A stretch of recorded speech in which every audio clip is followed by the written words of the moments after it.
ഞാനവിടെ ചെന്നപ്പോൾ കംപ്ലീറ്റ് ചർച്ച കൂടിയിരിപ്പുണ്ട്. അമ്മച്ചിയുടെ തലയിലോട്ട് ഞാൻ കൈവച്ചു. ഒരു ഭൂതമങ്ങ് ഇളകി.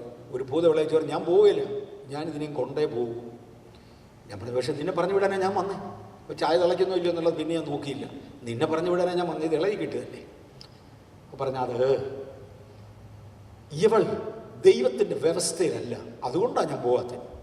അതപ്പോൾ എനിക്ക് ഇച്ചിരി ഇൻട്രസ്റ്റ്, അതെന്തുവാന്ന് ചോദിച്ചു. അപ്പോഴാണ് പറഞ്ഞു, വാസനോട് ഇന്നലെ പറഞ്ഞതിന് ഞാനൊരു ഒരു വേറൊരു വശം പറയുക. കാരൻ ഹ്യൂസ് എൻ്റെ തലയിൽ കൈവച്ച് പ്രാർത്ഥിച്ചിട്ടുണ്ട്. I like that. സ്ത്രീകൾ കൈ പ്രാർത്ഥിക്കുന്നതിനകത്ത് എനിക്ക് ഒരു വിരോധവുമില്ല. ഞാൻ ആ ഏരിയ അല്ല പറയുന്നത്, വേറൊരു തമാശന് പറയാം.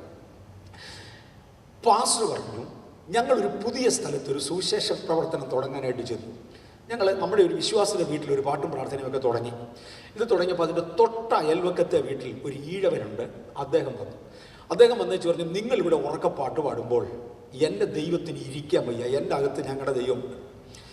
ഒരു ഭൂതം, ഇതിന് ഇരിക്കാൻ വയ്യ, ഇതങ്ങ് ഇളകി ചാടും. അപ്പം നിങ്ങളുടെ ദൈവത്തിന് എൻ്റെ ദൈവത്തേക്കാൾ കൂടുതൽ ബലമുണ്ടെന്ന് എനിക്കറിയാം. അതുകൊണ്ട് എൻ്റെ ദൈവത്തെ എന്നിൽ നിന്ന് പുറത്താക്കി തരാൻ നിങ്ങളുടെ അടുക്ക വരിക. ഇത്രയും ഒരു ഓപ്പൺ ഡോർ ഭൂമിയിൽ ആർക്ക് കിട്ടും? ഞങ്ങളൊക്കെ അവിടെ ചെന്ന് പാട്ട് പാടി ആരെങ്കിലും ശബ്ദം ഉണ്ടാക്കിയാൽ അതിലൊക്കെക്കാരൻ തല്ലാൻ വരിക. ഇവിടെ വന്ന് ഇങ്ങോട്ട് പറയുകയാണ്, നിൻ്റെ ദൈവത്തിന് ശക്തി കൂടുതലായതുകൊണ്ട് എൻ്റെ ദൈവത്തെ ഒന്ന് പുറത്താക്കി തരണം. പാസ്റ്റർ വിചാരിച്ചു ഇതുപോലൊരു ഓപ്പണിംഗ് ഇല്ലല്ലോ എന്ന്. അങ്ങനെ അവിടെ കയറി ചെന്നതാണ് ഈഴവൻ്റെ വീട്ടിൽ. അവിടെ കയറി ചെന്നപ്പോൾ ഇവൻ ആടാൻ തുടങ്ങിയപ്പോൾ പാസ്റ്റർക്ക് പേടിയായി. പാസ്റ്റർ കഴിഞ്ഞ് പുറകോട്ട് മാറി. എല്ലാവരും മാറി നിൽക്കുക. അന്നേരത്ത് ഈ അമ്മച്ചി ഒരാളുണ്ട്, ഒരു അല്പം ആത്മധൈര്യമുള്ളത്. അമ്മച്ചി അങ്ങോട്ട് ചെന്ന് ആ മനുഷ്യൻ്റെ തലയിലോട്ട് ചോദിച്ചു, യേശുവിൻ്റെ നാമത്തിൽ പറഞ്ഞു കഴിഞ്ഞാൽ അമ്മച്ചി അങ്ങ് ചാടാൻ തുടങ്ങി. കാര്യം അത് ഇങ്ങോട്ടിഞ്ഞ് കയറി. അതിനുശേഷം പ്രാർത്ഥിക്കുമ്പം ചാടും, അല്ലാത്തപ്പോൾ പല്ലും കടിച്ച് ഓർത്ത് കിടക്കും. ഇതാ അമ്മച്ചി. പാസ്റ്റർ പറഞ്ഞു, കഴിഞ്ഞ 21 ദിവസവും ഇത് തന്നെയാണ് പറഞ്ഞത്. 21ൻ്റെ കണക്കന്നെ. ഇവിടെ 21 ദിവസത്തെ ഉപവാസ പ്രാർത്ഥനയായിരുന്നു. ഞാനിവിടെ നെഞ്ചത്തടിച്ച്, എൻ്റെ ദൈവമേ, 21 ദിവസത്തെ ഉപവാസ പ്രാർത്ഥന പോകാത്ത അഴുകിനെ ഞാനിപ്പോൾ എന്നെ ചെയ്യാൻ. അപ്പോൾ എൻ്റെ 21 ദിവസം പോയി. ഞാനിവിടെ ഇരിക്കണം 21 ദിവസം. എനിക്ക് നോക്കുന്ന കാര്യമല്ല. പക്ഷേ ഈ അഴുകിനെ ഇട്ടേച്ചു പോകാൻ ഒരു പ്രയാസം. അപ്പം ഞാൻ ചോദിച്ചു, നിൻ്റെ ക്ലെയിം എന്നാ? അത് പറഞ്ഞ വാചകം ഒന്ന്, പുരുഷൻ്റെ തലയിൽ കൈവെക്കാൻ സ്ത്രീക്ക് റൈറ്റില്ല. ആ വ്യവസ്ഥ ലംഘിച്ച് ഇവൾ പുരുഷൻ്റെ തലയിൽ കൈവച്ചു. വ്യാജിന് ബൈബിൾ ഇത്രയും അറിയാമല്ലോ എന്ന് ഞാൻ ഓർത്തു. പുരുഷൻ്റെ തലയിൽ കൈവെക്കാൻ സ്ത്രീക്ക് അനുവാദമില്ല. ഇവൾ പുരുഷൻ്റെ തലയിൽ കൊണ്ട് കൈവച്ചതിനാൽ ഞാൻ വിടുകയില്ല, ഞാൻ ഇവളുടെ കൂടെ കയറിയതാണ്. 2, എന്നെപ്പോലൊരു ശക്തിയെ പുറത്താക്കത്തക്ക ആത്മീക കാഴ്ചപ്പാടി സഭയ്ക്കില്ല. അതിൻ്റെ വാലിഡ് ക്ലെയിംസാ. എന്നെപ്പോലൊരു ശക്തിയെ പുറത്താക്കത്തക്ക ആത്മീക കാഴ്ചപ്പാടി സഭയ്ക്കില്ല, ഞാൻ വിടുകയില്ല. 3, എന്നെപ്പോലൊരു ശക്തിയോട് സംസാരിക്കുവാനുള്ള ജീവിത വിശുദ്ധി പെമ്പറന്നോർക്കില്ല. അവരുടെ വിശുദ്ധി, സഭയുടെ കാഴ്ചപ്പാട്, അവൾ ചെയ്ത പ്രവൃത്തിയിലെ വചനവിരുദ്ധത, ഈ 3 പോയിന്റ് ഇങ്ങോട്ട് എടുത്തേച്ച് പറഞ്ഞു, ഞാൻ ഇവളെ കൊന്നിരിക്കും, ഞാൻ പോകത്തില്ല. ഞാനിപ്പോൾ എന്നെ പറയാൻ ഇത് 3 സംഭവിച്ചു പോയി എന്നെനിക്ക് മനസ്സിലായി. എൻ്റെ അകത്ത് പെട്ടെന്ന് വേറൊരു ആശയം. ഞങ്ങളുടെ പള്ളിയിലെ പിള്ളേർ പറയുന്നൊരു വാക്കാണ്, വ്യാജം പോമോ ഇല്ലയോ എന്ന് ചോദിക്കാനല്ല ഞാൻ വന്നത്, നിന്നെ പറഞ്ഞു വിടാൻ വന്നത്. ഞാനിവിടെ വന്നത് എൻക്വയറി കമ്മീഷൻ അല്ല, നിൻ്റെ ക്ലെയിം എന്നാന്ന് ചോദിക്കാനല്ല, നിന്നോട് പാം പറയാനാണ്. അതെനിക്ക് പെട്ടെന്ന് ഓർമ്മ വന്നു. ഞങ്ങളുടെ പിള്ളേർ പറയുന്ന പദമാണ്. ഞാനതെന്ന് പറഞ്ഞു, അതങ്ങൊത്തു. ഞാൻ പറഞ്ഞു, ഞാൻ നീ പോമോ ഇല്ലയോ എന്ന് അന്വേഷിക്കാൻ വന്നതല്ല, തമ്പുരാൻ്റെ വാക്കുമായിട്ടാണ് ഞാനിവിടെ വന്നിരിക്കുന്നത്. പോന്ന് പറയാൻ വന്നതാ. അയ്യോ പൊക്കോളാമേ എന്നും പറഞ്ഞൊരു വിളി കേട്ടു. തമ്പുരാൻ്റെ കൃപയുടെ എൻ്റെ ചായ തിളയ്ക്കുന്നതിന് മുമ്പേ ഭൂതം പോയി. ഞാൻ രക്ഷപ്പെട്ടു. ദൈവത്തിൻ്റെ വ്യവസ്ഥ പാലിക്കുന്ന ചിലരെ ഉപയോഗിക്കാനുണ്ട്. പിശാചിന് തിരിച്ച് ക്ലെയിം ചെയ്യാൻ ഇല്ലാത്ത ചിലരെ വേണം. അതിന് തമ്പുരാൻ എവിടെ തുടങ്ങിയെന്നറിയാമോ? മോശയുടെ കാര്യത്തിൽ മാതാപിതാക്കളെ തുടങ്ങി. വളർത്താൻ കൊള്ളാവുന്ന മാതാപിതാക്കൾ, കാഴ്ചപ്പാട് കൈമാറാൻ കൊള്ളാവുന്ന മാതാപിതാക്കൾ, ജീവിക്കാൻ കഴിയുന്ന മാതാപിതാക്കൾ കുഞ്ഞിന് ട്രെയിനിങ് കൊടുത്ത് കൊട്ടാരത്തിലാക്കി. കൊട്ടാരത്തിൽ മോശ ദൈവത്തിൻ്റെ ഡിസിപ്ലിനിൽ ജീവിച്ചു, ദൈവിക തത്വത്തിൽ ജീവിച്ചു. ഞാൻ പദത്തിൽ വരും. ദൈവിക തത്വത്തിൽ ജീവിച്ചു. 40 വയസ്സ് വരെ വിവാഹം പോലും കഴിക്കാതെ തൻ്റെ സ്വന്തം ജീവിതം ത്യജിച്ചു മാറ്റിയ ശേഷം കർത്താവിന് വേണ്ടി ജീവിച്ചു. 40ാമത്തെ വയസ്സിലും തമ്പുരാൻ അഭിഷേകം ചെയ്യുന്നില്ല എന്ന് കണ്ടു. സാഹചര്യം വല്ലാതെ ആയതോടെ അവൻ്റെ സ്വന്തം ഇഷ്ടത്തിന് കൈനീട്ടി. അതാതിൻ്റെ അത് പറ്റിയ അബദ്ധം. അവൻ്റെ അടി കൊണ്ട് ഒരു മിസ്രയീമൻ ചത്തു. സാധാരണഗതിയിൽ ദൈവം തന്നെ സഹായിക്കാൻ വരുമെന്ന് മോശ കരുതി. പക്ഷെ ഒരു ദൈവവും വന്നില്ല. അതുകൊണ്ട് മിസ്രയീമിലെ രാജാവിനെ ഭയന്ന് മോശ മിസ്രയീം വിട്ടു മിദ്യാനിലേക്ക് പോയി. എനിക്കൊന്ന് ഇത്തരം ചരിത്രത്തിനകത്ത് യാതൊരു വശവുമില്ല, എല്ലാവർക്കും അറിയാവുന്ന. അവന് മിദ്യാനി ചെന്ന് കാണിച്ച വേല മിദ്യാന്യ പുരോഹിതന്റെ മോളെ കല്യാണം കഴിച്ചു. മോശക്കറിയാം, ദൈവം വെറുക്കുന്നതിലെ ഏറ്റവും വെറുക്കപ്പെട്ട കാര്യമാണ് വിശ്വാസിയും അവിശ്വാസിയും തമ്മിൽ ഇണയില്ലപ്പണവും. അത്രയും ശപിക്കപ്പെട്ട വേറൊരു കാര്യമില്ല. മോശെ, അങ്ങ് എന്തിന് ഈ അഴുക്കുപണിക്ക് പോയി? പറയാം, എനിക്ക് തമ്പുരാനോട് ഇഷ്ടമില്ല, അതുകൊണ്ടാണ്. 40 കൊല്ലം വേർപാടനുസരിച്ച് ജീവിച്ച് 40ാമത്തെ വയസ്സിൽ ഒരുത്തനെ തല്ലി ചത്തുപോയപ്പോൾ എന്നെ സഹായിക്കാൻ വരാൻ ദൈവത്തെ ഇനി വേണ്ട, അത് തീരുമാനിച്ച് ദൈവത്തിന് ഏറ്റവും വെറുപ്പുള്ള കാര്യത്തിൽ മോശ പോയി ഇടപെട്ടു. അവൻ പോയി മിദ്യാന്റെ പുരോഹിതന്റെ ഭാര്യ മോളെ കല്യാണം കഴിച്ചു. തമ്പുരാൻ മിണ്ടാൻ പോയില്ല. അടുത്ത 40 വർഷം മോശ ജീവിച്ചു. അടുത്ത 40 വർഷം കഴിഞ്ഞപ്പോൾ മോശ തേടി തമ്പുരാൻ ഇറങ്ങി വന്നു. മോശ ദൈവത്തോട് പിണങ്ങി നടക്കുക. അതുകൊണ്ടാണ് തൻ്റെ എക്സ്ക്യൂസസിന് മുഴുവനും മറുപടി കിട്ടിക്കഴിഞ്ഞിട്ടും പറഞ്ഞത്, ഇഷ്ടമുള്ള ആരെയും വിട്ടു, ഞാൻ വരുന്നില്ല. ദൈവമേ, ഓർമ്മയുണ്ടോ? ഈ പേരെണ്ണന്നൊക്കെ ചോദിക്കുമ്പോൾ തന്നെ എൻ്റെ അകത്തൊത്തിരി ഉണ്ട്. ഓർമ്മയുണ്ടോ പണ്ട് ഞാനെടുത്തിനെ തല്ലിക്കൊന്നപ്പോഴേ എന്നെ സഹായിക്കാൻ വരാഞ്ഞത് ഓർമ്മയുണ്ടോ? നമ്മൾ തമ്മിൽ എന്നാ ബന്ധമാണ്? നമ്മൾ തമ്മിൽ പരിചയം എന്നാ? പേര് പോലും എനിക്കറിയാൻ വയ്യ. പറ പേരെന്നാ പറ. അദ്ദേഹത്തിന് ക്വസ്റ്റ്യൻ തുടങ്ങുന്ന അവിടുന്നാ. വളരെ പൊളൈറ്റായിട്ട് ദൈവം ആരാന്ന് മോശക്കറിയാം. ദൈവത്തെ പൊളൈറ്റായിട്ട് ഒഴിവാക്കാൻ വേണ്ടിയാണ് പറഞ്ഞത്, എൻ്റെ വ്യക്തിത്വം മോശമാണ്, എൻ്റെ ഈ ചെറിയ വ്യക്തിത്വത്തിൽ, താണ വ്യക്തിത്വത്തിൽ എനിക്ക് ഫറവോന്റെ മുന്നേ പോകാനൊക്കത്തില്ല. ആട്ടുമൂത്രം നടന്ന് ഞാൻ എങ്ങനെയാണ് ഫറവോന്റെ അടുക്ക പോകുന്നത്? വിക്കനായ ഞാൻ എങ്ങനെയാണ് ഫറവോന്റെ അടുക്ക പോകുന്നത്? എന്നെ കൊള്ളത്തില്ല. തമ്പുരാൻ പറഞ്ഞു, മോശെ, എനിക്ക് നിന്റെ വ്യക്തിത്വം വേണ്ടടാ, എൻ്റെ വ്യക്തിത്വം നിന്റെ കൂടെ വരാൻ പോവാ. ഞാൻ ആ വാക്കിൽ നിൽക്കും കേട്ടോ, ഞാൻ ആ പദത്തിൽ നിൽക്കും. ദൈവത്തിന് ഉപയോഗിക്കണമെന്നുണ്ടെങ്കിൽ ദൈവത്തിന് കൊള്ളാവുന്ന ചിലത് വേണം.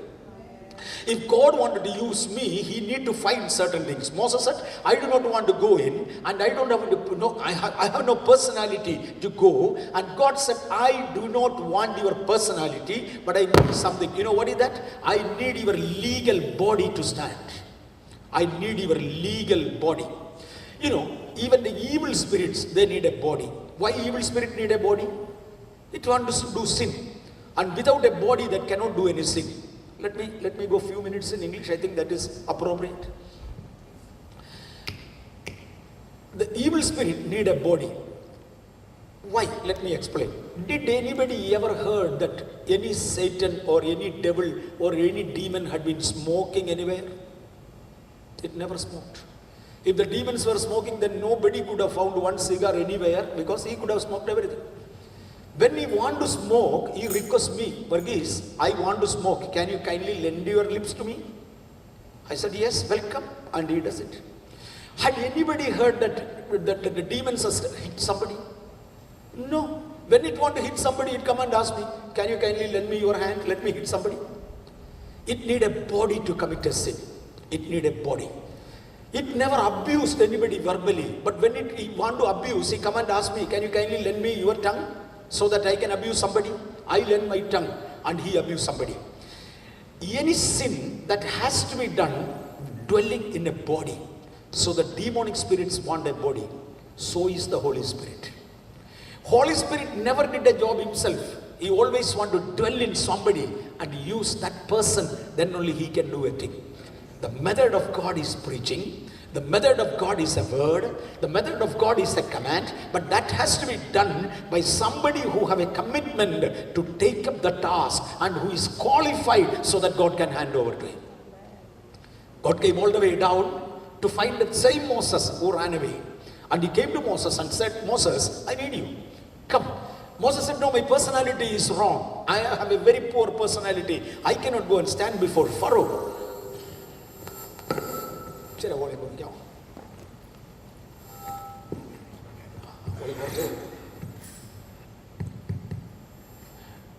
Okay.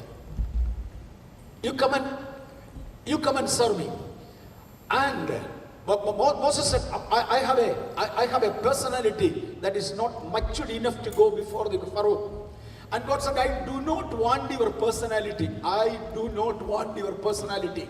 What I want is a legal body. Adam sold the whole authority standing in this body, which is legal in shape. Because the human body is created in the likeness and image of God. Standing in that body, Adam started doing things. Now I want a similar body using which I have to react before Pharaoh, and henceforth I need your body. My presence will go with you. Your legal shape and my legal shape is something what God is looking for. He can use even a donkey for a prophecy. He can use anything for any job. But he preferred to have a legal shape, a body which has got a legal shape of God, and this body is preferred by God. And you and me do have one. Moses, I need you. Moses said, well, I don't know your name. What is your name? But again, name do mean many things. I am called as a pastor back in my church. Here you may call me a preacher, because I just come and preach here, nothing more. What is pastor and what is a preacher? A preacher has got no right to interfere into their personal affairs, but a pastor has every right to interfere in the personal affairs as long it's connected with God. None of you call me father, daddy, but my children call, because I have right upon them. My name is different, but I am being known by these three different names. I am touching only three. They have their own significant meaning. When I go to the office where I had been working, there they will call me with a different official name. Rather, the official status, that's a different name. That all indicates my rights, my authority, my way of action, my dealings. That's the meaning of the name, the word name.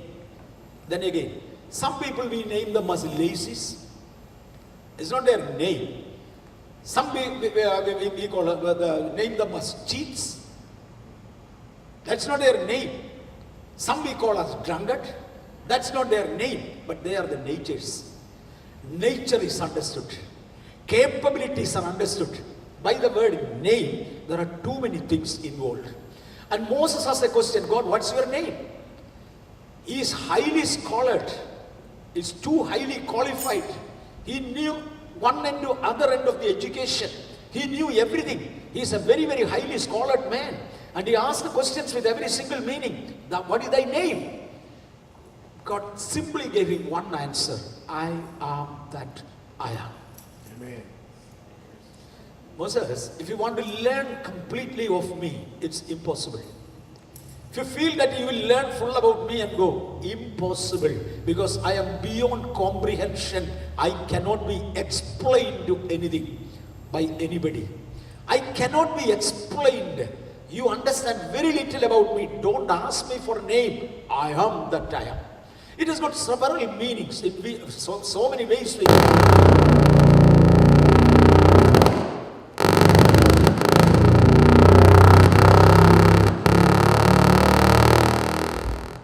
know so much. I am that I am. In my own way, let me put it up. Moses, you won't understand now, but a time will come that you will face the Red Sea. By the time you are facing the Red Sea, I will appear as an eastern wind. If you want to learn from me who I am really an eastern wind for you. But at this level, you can't understand that I'm eastern wind. I will appear as an eastern wind. When your children, when your flock is starving in the wilderness, I will drop myself down as bread. If I say I am bread, you don't understand it now. I am that I am. When your people are thirsty, I will appear as a rock and I will be watering from within me. You don't understand me if I explain all that. So simply understand I am that I am. You go now. Moses said, no, that's not enough. I cannot speak. I have a stammering tongue. Normally we used to say that correct yourself and then go and correct somebody else. You get the release in you and then you try to release others. God, before speaking to you, I had a stammering tongue. Even now, I have no change. Encounter with thee all the way around here made no change in me. How can I go? God said, don't wait for your change. I am not going to change you at all. I want to use you as you are. Thereby, come. I am going to send you to Pharaoh and I will give you a support. At this level, he came with the actual color and he said, please send somebody whom you like, not me. Because I remember what did you do 40 years behind.